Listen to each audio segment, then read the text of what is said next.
사무엘상 7장 9절 말씀을 한 목소리로 우리 합독하도록 하겠습니다.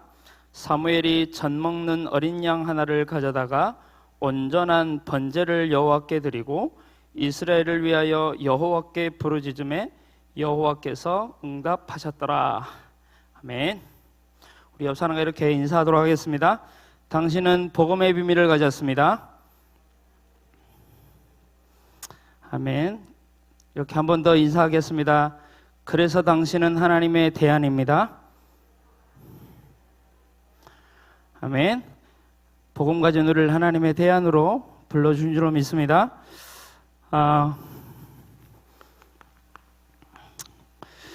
서론에서 또 뻔한 얘기를 함께 나누도록 하겠습니다.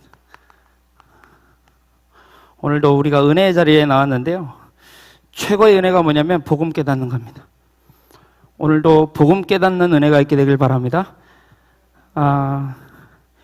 이 복음을 저는 한 주간 강단 말씀을 묵상하며 또 복음을 누리며 생각하는데, 복음을 이렇게 제가 정의를 하게 됐어요. 하나님의 마음이다. 복음이 뭐냐? 이게 하나님의 마음이구나. 참 은혜를 많이 받았습니다.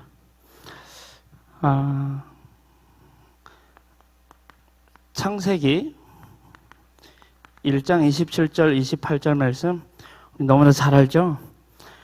하나님이 인간을 가장 아름답게, 가장 행복하게, 가장 능력 있는 존재로, 영적 존재로 하나님 창조하셨어요. 우리를 창조하신 목적이 어디 있냐면 우주에 있습니다. 우주를 창조하신 목적이 뭔지 아십니까? 우리를 위해서예요. 우주가 존재하는 이유가 뭔지 아십니까? 우리를 위해서래요. 하나님 왜 인간을 가장 마지막에 창조하셨죠? 인간에게 그거 다 누리라고. 그게 이거잖아요. 인간을 하나님의 형상대로 만드시고 그건 너 거야. 누려. 우주는 우리 위해 만들었다니까요. 이게 얼마나 감사한지요. 그리고 인간에게 그것을 다스리는, 생육하고 번성하고 충만한 정보가 다스리는 사명을 주셨단 말이에요. 그 모든 것을, 우주를. 그러면서 이제 하나님이 이 생육, 번성, 충만, 정복, 다스림이 너의 사명이다라고 말씀하시는 겁니다. 그래서 그 삶의 목적대로 하나님은 우리가 살기를 원하십니다. 근데 생육하지 않으면 나머지가 진행이 안 됩니다. 그래서 지난주와 지지난주에 계속해서 애를 많이 낳아라, 알을 많이 낳아. 그렇죠? 참된 삶의 이유를 주신 거죠. 그 삶의 이유와 목적대로 살아가는 우리로 하여금 하나님이 영광 받으신 줄로 믿습니다. 근데 그 삶의 목적대로 살지 않으면 그 반대가 되겠죠. 하나님의 영광은 온데간데 없고, 중요한 것은요, 근데 에덴은 하나님의 임재를 말하거든요. 그 에덴에서 이것을 예배를 통해 이 모든 축복 누리라고 하셨어요. 그렇게 만드셨어요. 에덴은 하나님의 임재를 얘기하고요. 거기서 이제 경작하다라는 얘기가 예배하다는 얘기라고 했잖아요. 그 예배를 통해, 그러니까 예배가 뭐냐? 하나님과 교제하자는 거예요. 교제하는 거잖아요. 내 마음대로 정복하고 다스리는 게 아니라 하나님과 교제함으로 모든 축복을 누리게 하셨습니다. 그런데 이 어마어마한 축복을 전부 잃어버리고 빼앗겨버린 사건이 발생하죠. 그게 우리가 말하는 창세기 3장 사건입니다. 모든 것을 잃어버리고 빼앗겨버리고 놓쳐버렸어요. 하나님과의 영적인 관계가 단절되어 버린 거예요. 영적 그 관계가 단절되어 버리니까 당연히 뭐가 오죠? 공급이 끊어지는 거예요. 하나님과의 공급이 끊어지면 인간에게 오는 게 뭐죠? 결핍인 거예요. 그러니까 하나님 아닌 다른 것을 자꾸 가져다가 집어넣으려는 거예요. 결핍. 그러니까 아무리 육신적으로 많은 것을 가지고 있고 인기를 누리고 많은 명예와 많은 환호를 받아도 늘 공허하고 불안하고 행복하지 않는 거예요. 불행한 겁니다. 왜냐? 하나님과의 관계가 단절됐다니까요.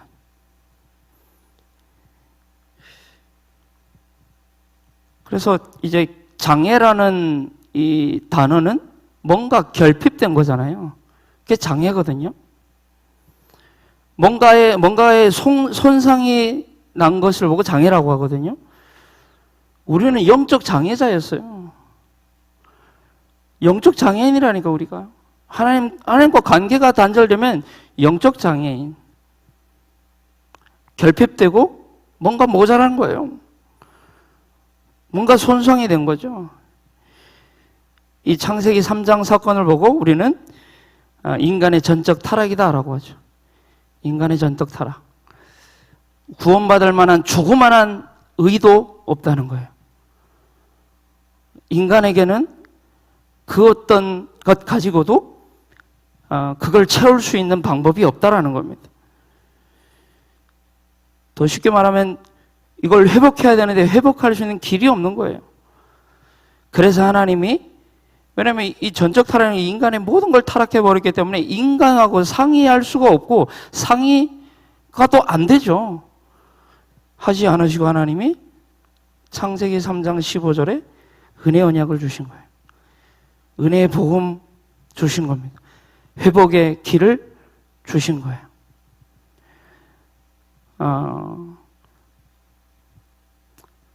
그 방법이 여자의 우선. 근데 인간이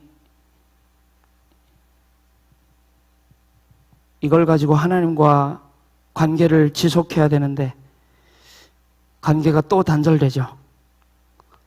창세기 6장 사건. 네피림에 장악되고 그래서 하나님이 한탄하십니다. 그 한탄하다라는 그 이제 단어를 보면요, 마음에 근심하셨다고 되어 있거든요. 너무 해통한 거예요. 고통스러운 거예요. 하나님과 관계가 단절돼 버린 그 인간을 보시고, 이때 완전히 인간이 육신이 되어진 이때에 하나님이 주신 회복의 길이 방주였어요. 그런데 또다시 하나님과의 관계가 단절됩니다. 그래서 이제는 아예 노예가 되어버리죠. 영적인 노예. 하나님의 자녀인데 하나님의 자녀고 하나님의 복을 받아야 할 인간이 육신의 어떤 노예가 되어버린 거예요. 물질의 노예가 되어버리고 사탄의 노예가 되어버리고 보좌의 축복을 가진 하나님의 자녀가 세상의 노예가 되어버리고 노예가 되어버렸어요. 그때 하나님이 주신 회복의 그 길이 요거였습니다.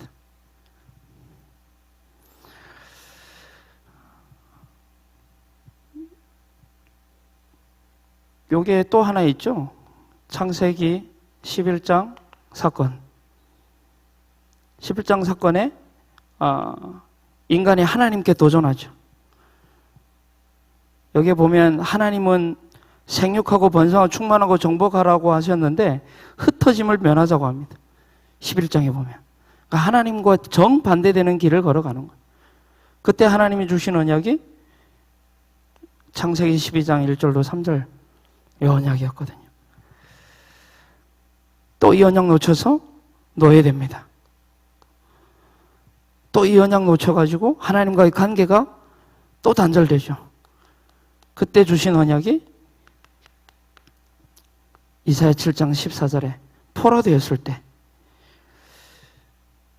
바벨론의 포로가 되죠. 비참합니다. 성경을 이뤄보면 바벨론 포로 때 포로 되기 직전부터 시작해가지고 70년 동안 얼마나 비참한지 성경을 보면 참 치가 떨립니다.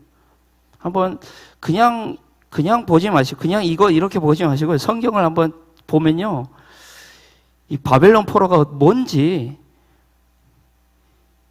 비참합니다. 예레미야 애가서의 가장 비참한 현장이 그게 이제 바벨론 포로 직전 그 상황인데 비참합니다.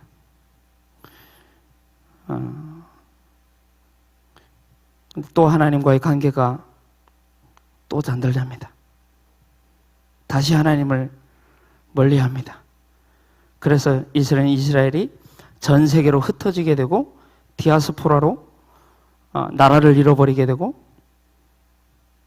그때 하나님이 주신 언약이 마태복음 16장 16절, 이게 회복의 길이었습니다. 그런데요, 여기까지 하고요, 요거는 성경에 나와 있는 거고요, 성경에 나와 있지 않는 역사를 쭉 보면요, 또다시 계속해서 하나님과의 관계가 단절됩니다. 이게 계속 돌아가요. 또다시 공급이 끊어지고 결핍되고 또 재앙을 당하고. 근데 제가 하나님의 마음이라는 말이 무슨 말이냐면, 하나님 또 회복의 길을 또 주세요. 또 회복하십니다. 저 같으면 그냥 버려버릴 텐데 계속해서 회복의 길을 주시는 거예요. 은혜의 길을 자꾸 주십니다. 그 길이 우리의 잘 아는 예수 그리스도십니다.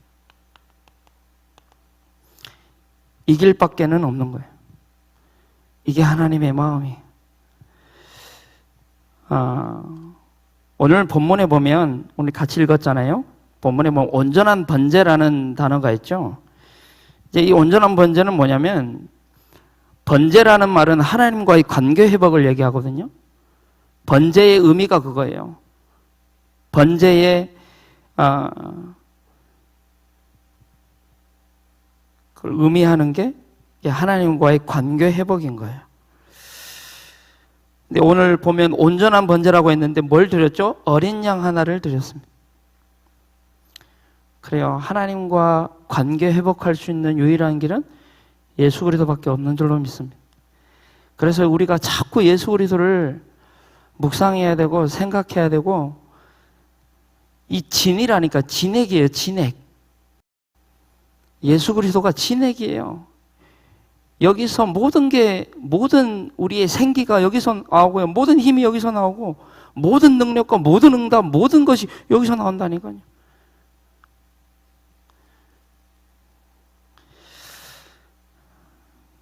근데 왜 하나님은 이렇게도 미련한 우리 인간을 포기하지 않으실까요? 역사적으로, 성경적으로 보면, 좀 성경을 보면, 이거 죽여 마라, 이거. 진짜 이제, 그래서 하나님인 것 같아요. 그래서 하나님이 인간이 아닌 거예요. 계속 배반하고 하나님 뒤통수 때리고 계속 하나님을 멀리하고 심지어 하나님을 대적하고 전혀 하나님의 말씀 귓등으로 듣지도 않고, 근데 저 같으라면 그냥 포기했을 텐데 포기하지 않으시요. 근데 왜 그러실까요? 왜 하나님이? 예레미야 보겠습니다. 예레미야 33장 우리 25절에서 26절 함께 읽을까요? 여호와께서 이와 같이 말씀하시니라. 내가 주야와 맺은 언약이 없다든지 천지의 법칙을 내가 정하지 아니하였다면 야곱과 내 종 다윗의 자손을 버리고 다시는 다윗의 자손 중에서 아브라함과 이삭과 야곱의 자손을 다스릴 자를 택하지 아니하리라. 내가 그러나 그 포로된 자를 돌아오게 하고 그를 불쌍히 여기리라. 하나님이 만약에 이 언약하지 않으셨다면, 하나님이 만약에 이 언약을 하지 않으셨다면, 하나님이 만약에 예수 그리스도를 약속하지 않았다면 우리 버려버렸다는 거예요. 하나님이 일하지 않는다면, 하나님이 전 세계 지금도 통치하고 계시는데 하나님의 통치가 없다면 나는 그 사람 걔네 안 볼 거야. 근데 내가 한 언약 때문에, 내가 지금 살아있으니까, 내가 지금 역사하고 있으니까 너희들 못 버려. 내가 하는 일이 뭔 줄 아냐? 너희들 붙잡고 너희를 통해 내 계획 세계복음화 이루고 가는 거야. 그렇게 말씀하시는 거예요. 이 말씀을 묵상하는데요, 그래, 하나님 마음이구나. 이 하나님 마음이구나. 그래서 이번 주에 전심으로라는 단어가 나왔잖아요. 전심이라는 단어는 온 마음을 다해라는 뜻이거든요. 영어 잘하는 whole heart라고 하는 단어인데 모든 것이에요. 모든 것, 모든 마음, 완전한, 온전한, 그게 이제 전심이라는 단어인데, 그 온 마음을 다하여 하나님의 모든 것을, 모든 마음을 다하여 우리를 사랑하시는 거예요. 그래서요, 우리가 하나님을 전심으로 바라보기 이전에요, 우리가 기억해야 될 게 뭐냐면, 하나님은 전심으로 우리를 향해 늘 시선을, 하나님 자신의 마음을 늘 우리에게 고정시켜 주시고, 늘 우리를 붙드시고요. 우리가 전심으로 하나님을 바라보고, 잘 안 돼요. 근데 한번 생각해, 전심으로 하나님이 우리를 지금 바라보고 계세요. 전심으로 이 하나님이 나를 사랑하고 계세요. 이걸 먼저 기억해야 돼. 그러면요, 하나님 바라볼 수밖에 없어요. 이런 하나님의 전심의 사랑을 우리가 느끼고 깨닫고 하면요, 하나님 바라볼 수, 그 사랑스러운 하나님.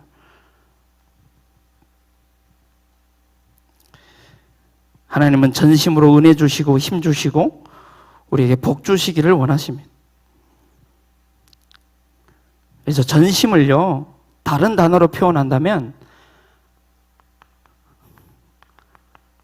하나님의 열심이에요. 전심을 다른 단어로, 성경에 있는 단어로 표현하면 열심이에요. 열심. 열심이 무슨 이 원어에 보면 킨아라는 이제 단어인데, 여기에 보면 시기, 질투라는 내용이 포함되어 있어요. 무슨 말이죠? 너 안 빼앗길 거야. 요즘 스토킹 그 사건이 많이 일어나죠. 스토킹을 내가 검색해 보니까 이제 집착해가지고, 그러니까 쉽게 말하면 그 사람을 너무 자기 편에서는 사랑한다고 하는데, 그죠? 근데 그 사람에게는 해가 되는 거예요. 근데 하나님의 스토킹은 다른 거예요. 이해가 되시죠? 하나님이 우리를 스토킹, 이게 단어가 조금 위험한 단어가 있긴 한데, 위험한 단어긴 한데, 이게 하나님 우리 그 정도로 끝까지 포기하지 않으시고요. 하나님의 열심히. 이 스토킹이요, 이 열심 하지 않으면 안 돼요. 이게 얼마나 열심히 해야 되는데, 이게 스토킹을 보니까 치밀해야 돼요. 면밀해야 돼요, 막.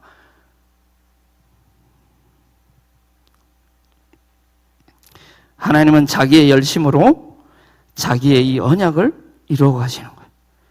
이 언약을 하나님 계속, 우리 목사님께서 이게 구원과 사명이라 했거든요. 이걸 계속 이루어 가시는 거예요.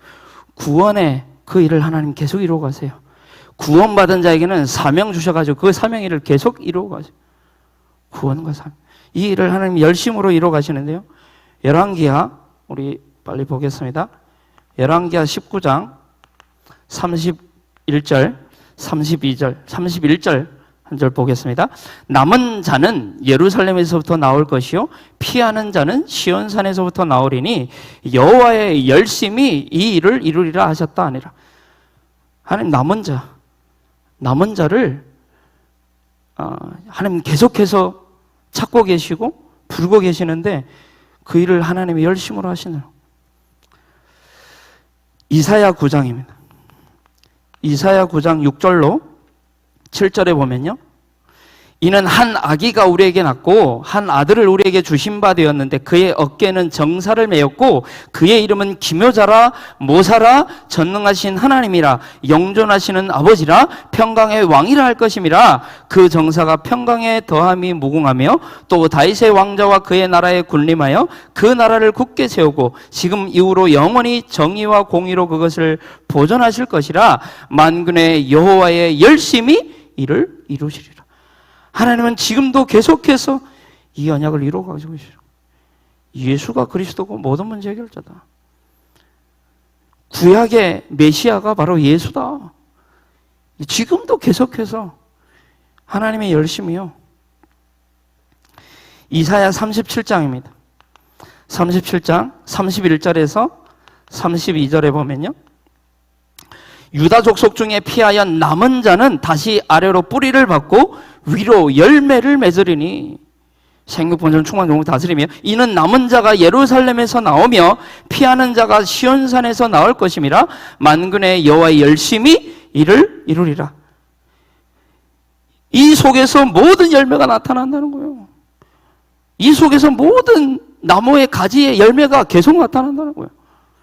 근데 그걸 여호와의 열심히 계속 이루어 가신다는 거예요. 그래서 우리는 이분을 자꾸 계속 묵상해야 되고요.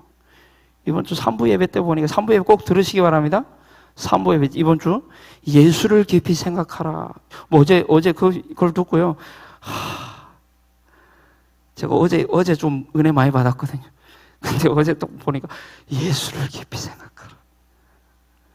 예수를 깊이 생각하시기 바랍니다. 그 안에 다 있어요. 에스겔서 39장 25절에 보면요,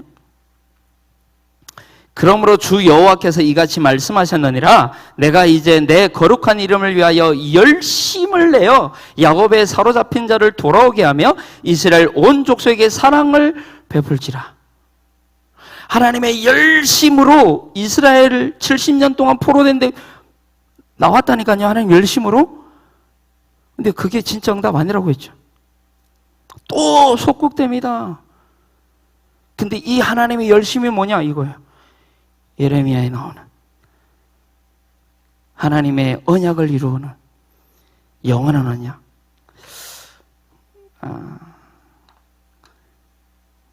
마지막 고린도후서입니다. 11장 1절로 3절에 보면 원하건대 너희는 나의 좀 어리석은 것을 용납하라. 청하건대 나를 용납하라. 내가 하나님의 열심으로 너희를 위하여 열심을 내노니 내가 너희를 정결한 처녀로 한 남편인 그리스도께 드리려고 중매함이로다. 그러나 나는 뱀이 그 관계로 하와를 미혹한 것 같이 너희 마음이 그리스도를 향하여 진실함과 깨끗함에서 떠나 부패할까 두려워하노라. 누가 한 얘기죠? 바울이 한 얘기예요. 누구에게 한 얘기입니까? 바울 보고 사도가 아니라는 거예요. 왜 자꾸 예수 그리스도 얘기하냐는 거예요. 그거 듣기 싫다는 거예요. 이론이 얼마나 많은데, 얼마나 세상에 좋은 것들이 많은데 자꾸 이 얘기하냐? 그러면서 얘기하잖아요. 바울이 1절에 내 무식한 걸 좀 이해해라. 좀 욕하는 거죠. 야, 그게 지금 그러면서 나의 열심은 다른 게 아니야. 너희들이 생각하는 그 무지한 그 예수 그리스도께로 나는 중매하는 거야. 그게 내 열심이야. 우리의 열심이 이와 같아야 될 줄로 믿습니다. 여호와 이 그리스도께로 중매하는 자, 그죠? 대한 자. 그 일 때문에 자기는 열심을 내요. 하나님의 동역자라는 거예요, 동역자. 그럼 누구를 통해서 이 언약 이루어 가시는가? 복음 가진, 사명 가진. 하나님의 마음, 나를 향한 하나님의 그 전심을 알고 그 하나님의 관심과 계획을 나의 소원으로 삼고 역사적 사명, 시대적 사명이라고 했거든요. 그게 무엇인지를 깨달아서 하나님의 대안으로 살아가기로 결심한 사람. 그래서 그 삶을 간절히 원하는 그 사람을 통해 하나님은 하나님의 이 언약을, 이 복음을, 이 하나님의 일을 이루어 가시는 줄로 믿습니다. 쉽게 말할게요. 저와 여러분을 통해서 복음 가졌잖아요. 우리 사명이 있잖아요. 그래요. 저와 여러분을 통해서 하나님이 이 일을 이루어 가시겠다는 거예요. 그래서 내가 하나님의 대안인 겁니다. 내가 하나님의 대안이래요. 하나님, 나 아니면 안 돼. 이런 좀 자부심이 있어야 돼요.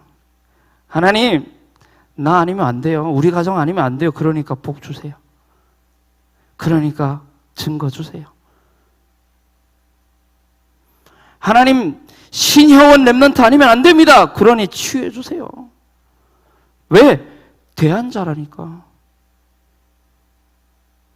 하나님, 우리 가정이 아무리 지금 형편이 이래 보여도요, 우리 가정 아니면 안 돼요, 하나님. 우리 현장 아니면 안 돼요. 하나님 나에게 복음 주셨잖아요. 하나님 나에게 사명 주셨잖아요. 하나님 현장에 눈물 보게 하셨잖아요. 하나님 나 아니면 안 돼요, 메롱. 그러니 응답해야 될 이유가 있는 거지 않습니까?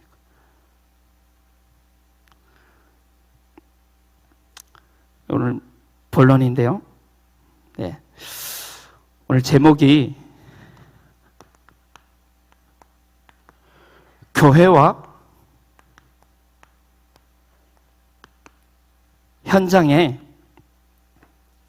의가 아니죠.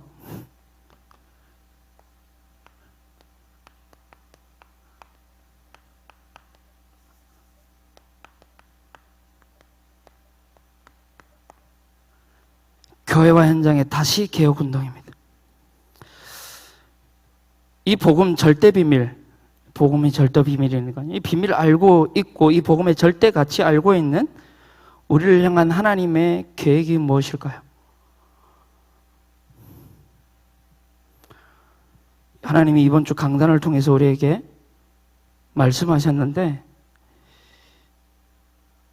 그 강단을 통해 하나님 나와 현장과 우리 교회에 향한 하나님의 계획이 무엇입니까?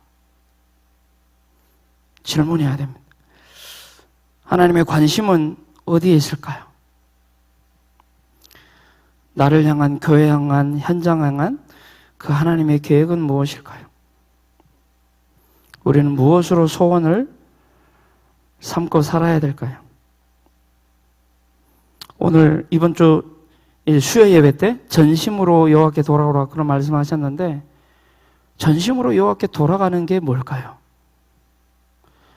질문하는 가운데 제가 이번 이제 나온 제목이 이겁니다. 하나님은 교회와 현장에 다시 회복운동하기를 원하시는 거예요.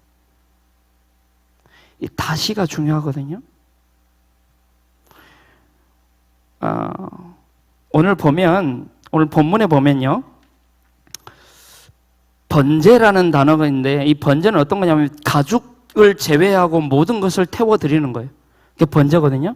근데 번제라는 이 단어의 뜻이 뭐냐면 올라가다라는 뜻이에요. 그 연기가 하나님께 올라가는 거예요. 그게 번제예요. 다 태워가지고 그 연기 하나님께 올라가는 겁니다. 무슨 말이냐? 하나님과 방향을 맞추는 겁니다.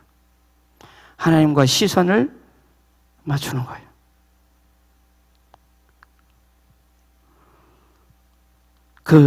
우리의 시선을 또 하나님께 고정시키는 거예요. 하나님께 전심으로. 이게 이제 이 번제의 의미인데요. 이 번제는 철저한 자기 희생과 헌신을 상징하기도 합니다. 그 어린 양처럼 그렇게 죽여야 되는 거예요. 내가 원래. 그러니까 이 가죽을 한번 뜯어보십시오. 짐승 가죽, 제가 예전에 토끼 가죽 한번 뜯는데도 이게 잘 안 뜯어지더라고. 근데 이 양의 가죽을 벗기는, 그걸 봐야 된다니까요. 그러니까 이게 어마어마한 헌신과 결단이 필요한 거예요. 그게 번제입니다. 다시 전적으로 나의 모든 걸 내버리고 하나님께만 집중하면 그게 번제거든요.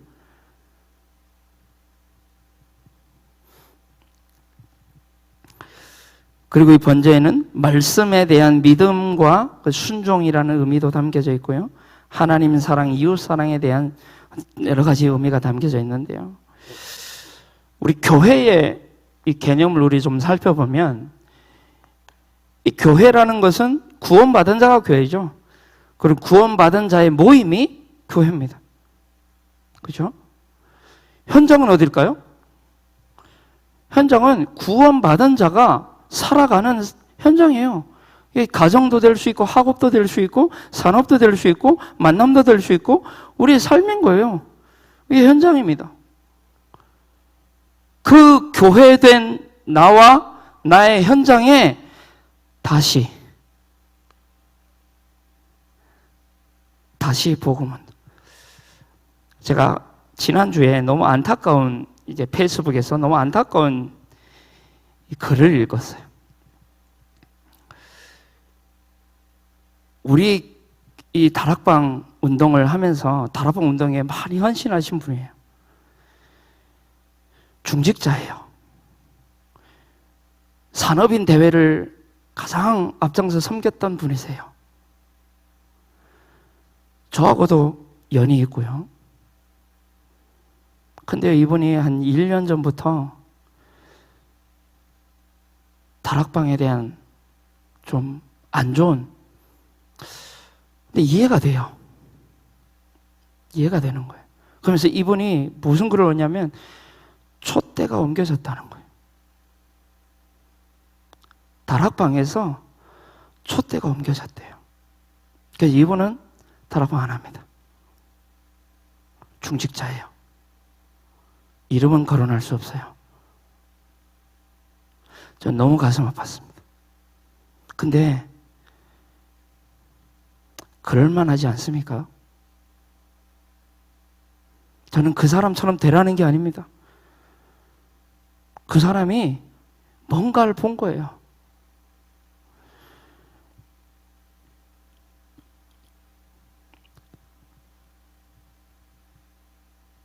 저는 되게 가슴 아프더라고요. 그게 이런 얘기가 나올 정도로 지금 회복이 진짜 필요하구나. 개혁이 진짜 필요하구나.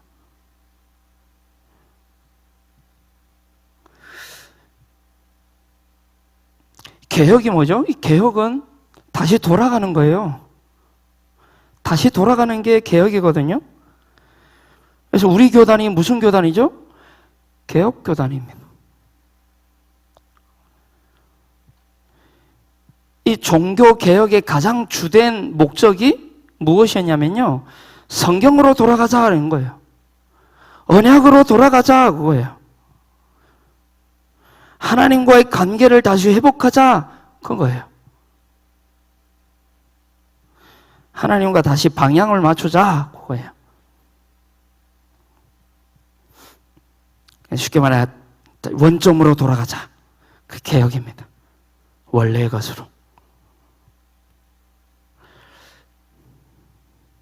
그래서 지금 이번 주 본문 7장 3절로 4절에 이 사무엘이 얘기하는 거예요. 사무엘이 이스라엘 온 족속 말하여 이르되 만일 너희가 전심으로 여호와께 돌아오려거든 이방 신들과 아스다를 너희 중에 제거하고 너희 마음을 여호와께로 향하여 그만을 섬기라. 그리하면 너희를 블레셋 사람의 손에 건져내시리라. 모든 것, 하나님 아닌 동기, 복음 아닌 동기, 잘못된 거 너무 많은데 그거 다 버리라는 거예요. 돌아가자는 거, 원래 것으로. 그 주요 예배 때 말씀하셨잖아요. 이 하나님의 백성이 이 언약궤를 부족으로 알고 나아갔다가 언약궤 뺏기죠. 그리고 3만 4천 명이 죽잖아요. 3만 명이 죽습니다. 그리고 언약궤가 하나님의 은혜로 돌아옵니다. 그래서 이제 번제를 드리는데 암소를 드리네? 그죠? 암소를 드리면 안 돼요. 그러니까 뭐죠? 예배의 기본도 상실하고요. 모든 걸 상실해버린 거예요. 또 언약궤를 들여다보면 안 되는데. 그래서 또 많은 사람들이 듣고 무지함. 많이 좀 희석됐다는 거예요, 지금. 희석 정도가 아니라 많이 타락되어 있다는 거예요. 그러니까 돌아가자는 거예요, 이제 돌아가자. 개혁하자. 이게 하나님 사인이거든요.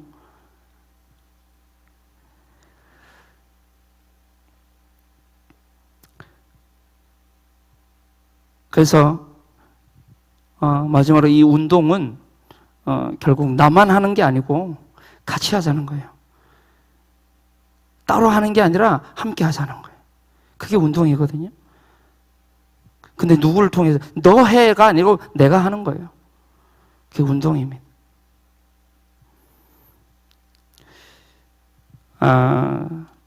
그래서 결국엔 이 복음의 바톤을, 이 언약의 바톤을 후대에게 전달하는 거. 그게 운동이죠. 그래서 사무엘상 오늘 그 3장 마지막 절에 보면 15절, 17절에 보면 사무엘이 사는 날 동안에 이스라엘을 다스렸으되 해마다 베델과 길갈과 미스바로 순회하여 그 모든 것이 이스라엘을 다스렸고 라마로 돌아이는 거기에 자기 집에 있음이라. 거기서도 이스라엘을 다스렸으며 또 거기에 여호와를 위하여 제단을 쌓았더라. 그러니까 이제 이 사무엘은 계속해서 이 말씀 운동을 확산시켜 나갔다는 거예요. 그렇다면 우리가 개혁해야 할, 다시 말하면 돌아가야 할 원점이 어딜까요? 복음이 아니고요. 복음에 대한 열정입니다. 우리가 다시 돌아가야 할 개혁이에요. 복음에 대한 열정을 다시 회복해야 됩니다. 여러분, 복음에 얼마나 갈망하고 있습니까? 우리 너무 많이 들으니까 이 갈망이 혹시 없진 않습니까? 그럴 수 있거든요. 복음을 늘 갈망해, 날마다 갈망해야 돼요. 거기서 모든 게 나온다니까. 근데 우리는 너무 많이 들었잖아요. 너무 많이 알고 있어요. 복음에 대한 열망, 갈망, 열정. 이번 주에 이제 목사님께서 전심이라는 그걸 설명하시면서 이제 이 골프를 말씀하세요. 골프가 너무 재밌다, 이게. 그래서 진짜 골프가 재밌나 해가지고 내가 골프 치러 한번 가봤거든요, 오늘. 이번 주간에. 이제 우리 송도에 있는 청년 그 집 밑에 보면 요즘 잘 돼 있더라고요. 무슨 아파트인데 아파트 밑에 골프장이 있어요. 무료라는 거예요. 가가지고 해봤는데 재밌긴 개뿔. 팔만 아프다고 왔어요. 한 30분 했나? 에이 재미없어. 그랬더니 하는 얘기가 배우는 과정에는 재미가 없어요 그러는 거예요. 다 배우고 나면 참 재밌다는 거예요. 그래서 나는 맛 안 들리낸다.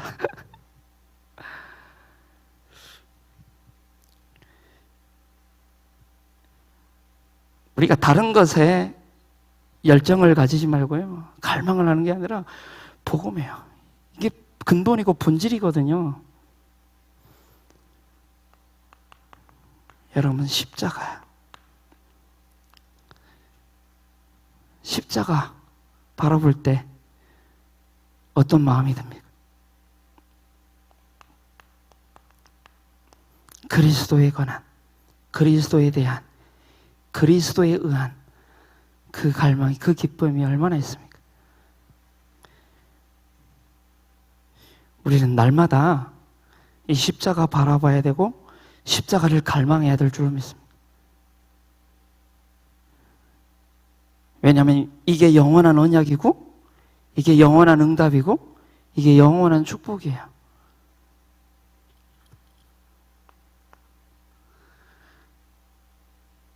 그리고 우리가 갈망해야 될 것이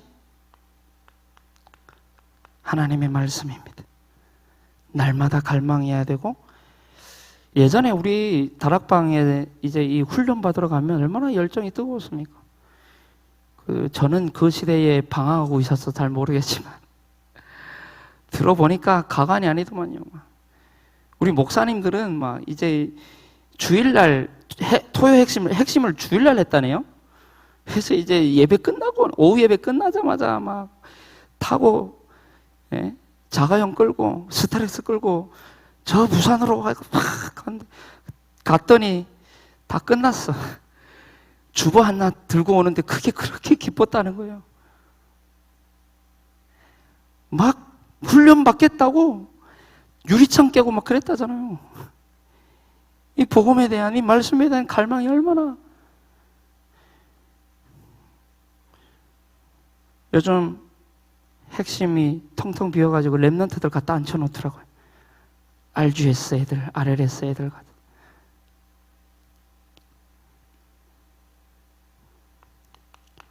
은혜 아니면 살아갈 수가 없네. 입술로 고백하는 것도 중요하지만 몸뚱아리가 여기에 반응해야죠. 열정. 저는 남동공단 식구들을 태우고 이제 새가족 훈련, 그리고 이제 화해 집회 훈련이 가거든요. 나는 송도에서 사역을 하고 있는데 제가 운전사로 이제 남동 지역, 남동지교회 운전사로 이제 모시고 이제 가고 있어요. 가면서 포럼하고는 되게 좋아요. 또 이분들이 또 이제 이 파이팅이 있잖아요. 그러다 보니까 좋은데 이 말씀에 대한, 은혜에 대한 갈망. 그래서 그건 참 잘한 것 같아요. 이제 온라인 없어요. 그냥 이 재훈련이 있지 이제 온라인으로 하지 않겠다는 거예요. 오라는 거예요. 그래서 저는 예전에는 이제 그 집회에 가면 은혜 덜 받았을 때죠. 애들 데리고 오는 그 아줌마들 너무 꼴불병는 거예요. 이게 은혜를 다 방해하고 맨날 울고 막 하고 타오르고 막 해가지고 제가 짜증난 적이 한두 번이 아니거든요. 데려올 때 데려와야지 지금 어디를 막. 근데 은혜 받고 나니까 그 모습이 얼마나 아름다운지. 그 애를 끌고 안고 몇 시간 차를 타가지고 그 훈련의 자리에, 말씀의 자리에 앉아가지고 애가 울면 막 또 뛰쳐나가야 돼요. 막. 또 밖에도 못 나가. 메시지 놓칠까봐 제일 뒤에 가가지고. 은혜에 대한 갈망. 그러더라고요. 제가 이제 서밋 타임을 우리 랩런트들하고 하는데 제가 이제, 제 성격이 또 못난 제 성격이 잘 드러나요. 기분 안 좋을 때하고 기분 좋을 때하고 굉장히 완전 180도 다르거든요. 그래서 내가 막 기분 안 좋을 때 서밋타임 들어가면 이런데요. 근데 이제 막 내가 기분 좋으면 은혜 받았군요 그래요. 그래서 맞다고, 내가 은혜 받으면 막 기분이 좋은데요, 은혜 다 떨어지면 늘 막 해가지고 애들한테 뭘 꼬투리 잡을 게 없나 해가지고 율법적이라 막. 그래서 우리 어떤 그 선생님 그러더라고요. 제발 은혜 받으라고. 제발 은혜 많이 받으라고. 은혜 안 받으면 막 눈 돌아가니까 막. 그래요. 저만 은혜 받지 말고 같이 은혜 받읍시다. 은혜 받아야 됩니다. 은혜에 갈급해야 돼요. 그리고 우리가 받은 구원에 대한 감사. 여기에 얼마나 우리가 갈망하고 있고 감사하고 있고. 썩어 없어질 보이는 육신의 것에 마음 두지 말고, 지나가는 응답에 업다운 되지 말고, 하나님이 우리에게 주신 영원한 구원에 감사하는 저와 우리 모든 성도님들 되길 바랍니다. 참 구원만 하나만 생각해도 참 감사해요. 로마서 5장 8절에 우리가 아직 죄인 되었을 때 그리스도께서 우리를 위하여 십자가에 죽으심으로 하나님이 우리에 대한 자기의 사랑을 확증하셨느니라. 8장 32절에 자기 아들을 아끼지 아니하시고 모든 것을 내어주시니까 어찌 그 아들과 함께 너에게 모든 것을 주지 않겠냐? 다 줬다는 거예요. 에베소서 2장 8절에 너희는 그 은혜에 의하여 믿음으로 말미암아 구원을 받았으니 이것은 너희에게서 난 하나님의 선물이다. 그리고 에베소서 3장 8절에 보면 뭐라고 되어 있죠? 모든 성도 중에 지극히 작은 자보다 더 작은 자에게 이 은혜를 주신 것은 측량할 수 없는 그리스도의 풍성함. 복음은 측량할 수가 없어요. 복음 측량이 안 되는 거예요. 측량할 수 없는 이 그리스도의 풍성함, 이방인에 전하게 하시고 측량할 수 없는. 오늘 새벽기도 때 히브리서 5장 7절로 9절에 새벽기도 은혜 받았는데요, 제가. 그는 육체에 계실 때 자기를 죽음에서 능히 구원하실 이에게 심한 통곡과 눈물로 간구와 소원을 올렸고 하나님은 할 수만 있으면 나를 이 잔을 나에게서 거두어 주옵소서. 근데 하나님 그럴 수 없는 거예요. 약속하셨기 때문에. 그럴 수 없는 거예요. 하나님 외면하셨어요. 8절에 그가 아들이시면서 받으신 고난으로 순종함을 배워서 온전하게 되셨은즉 자기에게 순종하는 모든 자에게 영원한 구원의 뭐라고요? 근원이 되게 하셨고, 영원한 그 근원, 모든 것의 근원.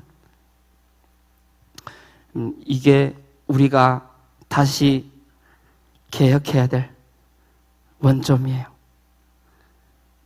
원점. 전심으로 나를 바라보시고 나를 사랑하시고 복음을 놓쳤을 때 그때에도 하나님은 여전히 말씀하시고 기다리시고 사랑의 눈으로 우리를 바라보시고 우리에게 힘 주시고 은혜 주시고 우리를 건져주시고 그 하나님의 마음, 그 마음이 내게 전달되고 느껴지면요, 그때부터 하나님의 눈물이 고인 현장이 보이는 거예요. 하나님의 그 마음이 나에게 부딪히면 현장에 고인 하나님의 눈물이 보입니다.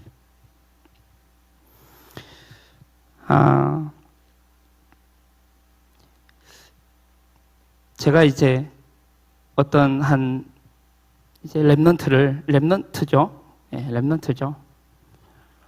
북한 사람인데, 이건 뭐 해도 너무하고, 복음은 들어갔는데, 이게 안 바뀌고 너무 답답한 거예요. 나이값 좀 했으면 좋겠는데, 근데 그때 하나님이 저에게 주신 마음이 뭐냐면, 전에 네가 그랬다. 전에 너의 상태야. 근데 지금 걔 보고 그렇게 말할 수 있냐? 그게 하나님 눈물이구나. 그게 하나님의 애통함. 하나님 아픈 거예요. 사도행전 17장에 보면 바울이 아덴 현장에 가가지고 격분했다고 되어 있어요. 격분. 그게 이제 이 히브리어로, 이 헬라어로 파녹시노라는 말이거든요. 이게 무슨 말이냐면 파록시노, 이제 분노하다 그 말인데, 이 말은 아까도 얘기했지만 시기 질투라는 말과 같아요.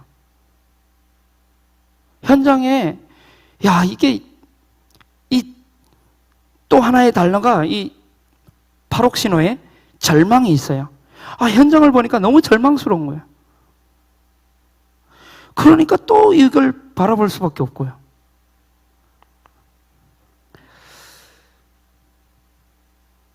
우리 예전에 현장이 뜨거웠잖아요. 현장 뜨거웠고, 캠프 뜨거웠고, 막 뜨거웠잖아요. 다락방 전도운동 해가지고 그죠? 저는 얘기만 들었는데도 가슴이 뛰더라고. 좀 뜨거웠거든요.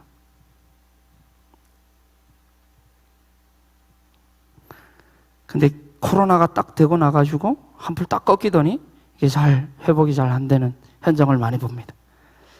저도 마찬가지고. 이 현장에는요, 우리가 알지 못하는 영혼들이 너무 많거든요.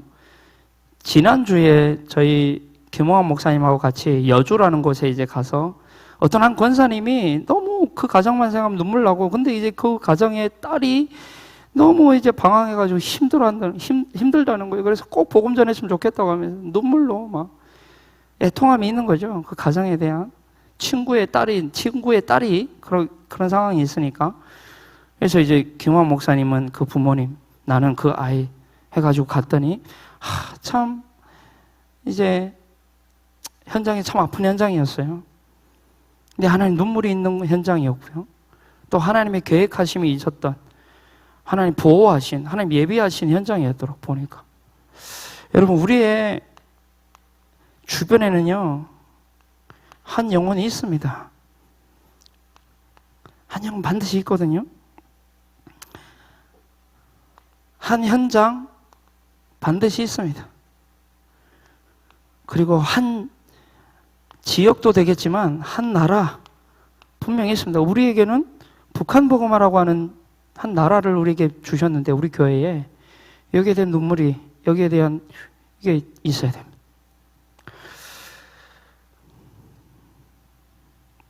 그래서 요나에 관한 말씀을 하셨잖아요. 박농쿨을 그거 하나 시드는 거 막 극대노하면서 막 분노하면서 지금 복음 몰라 죽어가는 저 니느웨에 얼마나 많은 사람들이 있는데 그게 하나님의 한식, 그게 들리기 시작하는 거. 아, 그렇구나. 내가 지금 잘 먹고 잘 사는 게 그게 목적이 아니구나. 하나님의 눈물이, 하나님의 애통하심이 현장에 있구나. 하나님과 관계가 회복되면 됩니다. 하나님 관계가 회복되면. 그런 마음이 없다는 것은 하나님 관계가 아직 온전히 회복되지 않다는 거예요. 그래서 추수할 곡식은 많은데 일꾼이 없다. 그러면서 불쌍히 여기셨다, 하나님이 그 현장을. 그런 하나님의 마음이 그래서 이제 이 바울과 디모데는 눈물이 통했던 제자이지 않았냐고 말씀하셨죠. 눈물이 통했던, 현장에 대한 눈물이 통했던, 애통함이 통했던, 그런 저와 우리 모든 교회 성도님들 되길 바랍니다. 한 영혼, 한 현장, 한 나라 분명히 있습니다. 결론입니다. 그래서 한마디로 교회와 현장의 다시 개혁운동. 그 개혁운동이 뭐냐면요,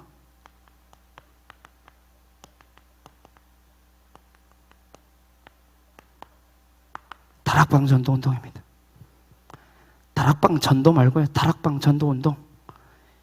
이게 우리가 개혁해야 돼. 그런 소리 많이 하거든요. 다락방 없어졌다고. 그런 얘기 많이 하거든요. 좀 뼈 때리고 아픈 얘기예요. 사실 양육 수준이지 다락방은.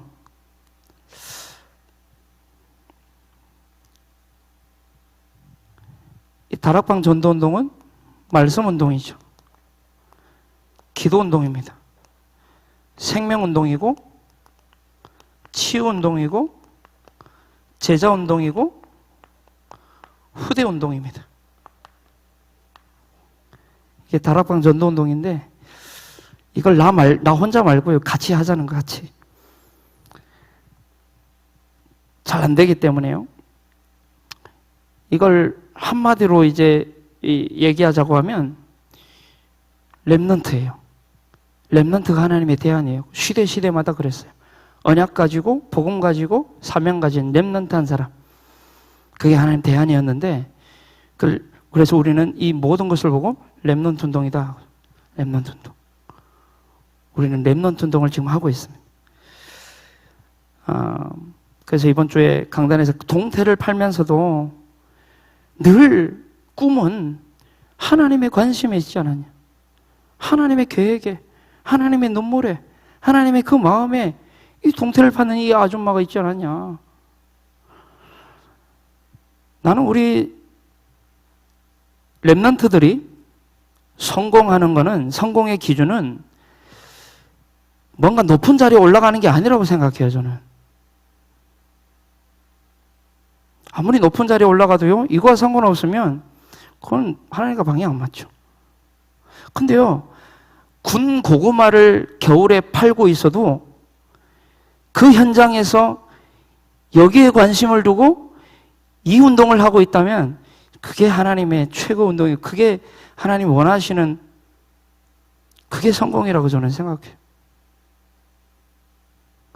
전혀 상관이 없는데 아무리 높은 곳에 올라가고 인기를 누리고 해도 그 응답에 취해가지고요. 그래서 이걸 깨닫지 못하면 고생을 좀 해야죠. 고생을 해야 됩니다.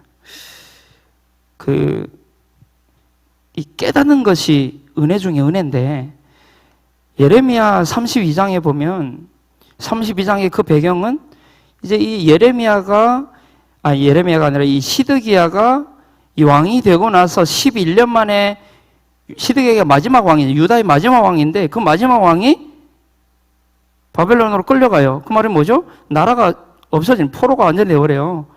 근데 10년째 되는 배경이거든요. 이게 예레미야 32장인데 그때 예레미야를 이 시드기야가 가두는 거예요. 깨닫지 못하는 거예요. 지금 그때 당시 상황이 어떠냐면 3년 동안, 9년부터 이 시드기야가 왕이 된 지 이제 9년부터 11년, 그 3년 동안 예레미야는 완전히 포위당하거든요. 그래서 막 자기 자녀를 막 삶아먹고요. 막 비참합니다. 근데 깨닫지 못하는 거예요, 그래도. 하나님 예레미야를 통해서, 야, 항복해라. 깨닫지 못하는 거예요. 깨닫지 못하는 거 어떻게 됩니까? 두 눈 뽑히고, 두 아들이 죽는 것을 목도하고, 결국 바벨론 포로 끌려가가지고 죽잖아요. 그러나 하나님의 언약은 계속 진행되잖아요. 깨닫지 못하면 고생해야 돼요. 깨닫는 것이 은혜인 줄로 믿습니다. 그래서 하나님이 우리 교회의 중직자들을 전도사로 임명하신 이유가 다른 게 아니죠. 이것 때문이죠. 이것 때문입니다. 송도에 있는 매주 토요 전도학교가 있습니다. 잘 되는 것 같지 않아요. 그러나 방향이 맞아요. 아무것도 안 되는 것 같아 보여요. 아니요. 근데 하나님과 방향 맞다니까. 하나님과의 마음이 통하는 거예요. 전도운동 하겠다는 거예요. 다락방 열겠다는 거예요. 사역자 키우겠다는 거예요. 잘 안 돼요. 미안합니다, 목사님. 잘 안 돼요. 제 눈에는 그래요. 제 수준에는. 예. 근데요, 하나님과 방향 맞다는 거예요. 하나님과 이게 맞아요. 구역 예배가 오늘부터 구역 다락방이 되어지는 은혜가 있게 되길 바랍니다. 다락방 전도운동. 이게 우리가 다시 오늘 이번 주 우리를 통해 원하시는 게 이겁니다. 다른 게 아니에요. 교회와 현장에 다시 개혁운동, 다시 전도운동, 다락방 전도운동, 이걸 하자는 겁니다. 이게 하나님의 마음입니다. 그래서 이 속에 다락방 전도운동이라는 안에 이제 다락방, 그리고 팀사역, 미션홈, 전문교회, 시교회, 이 다락방에서 시작돼요. 이 다락방이 안 되면 안 되는 거예요. 그래서 오늘부터 다락방이 회복되어지는, 다락방 전도운동을 회복하는 그 언약을, 그 마음을 하나님과 방향 맞추게 되는 우리 렘넌트들, 우리 모든 성도님들 되기를 간절히 기도합니다. 하나님, 오늘 하나님의 마음을 전달하였습니다. 하나님의 마음이 전달되었기를 기도합니다. 그 마음 가지고 이제 도전하기를 원합니다. 하나님이 힘 주시고 다시 다락방 전도운동 회복하는 시작이 되어지는 날이 되도록 축복하여 주옵소서. 감사드리며 우리 교회의 주인 되시며 우리 다락방 전도운동의 주인 되시는 그리스도이신 예수님의 이름으로 감사하며 기도하옵나이다. 아멘.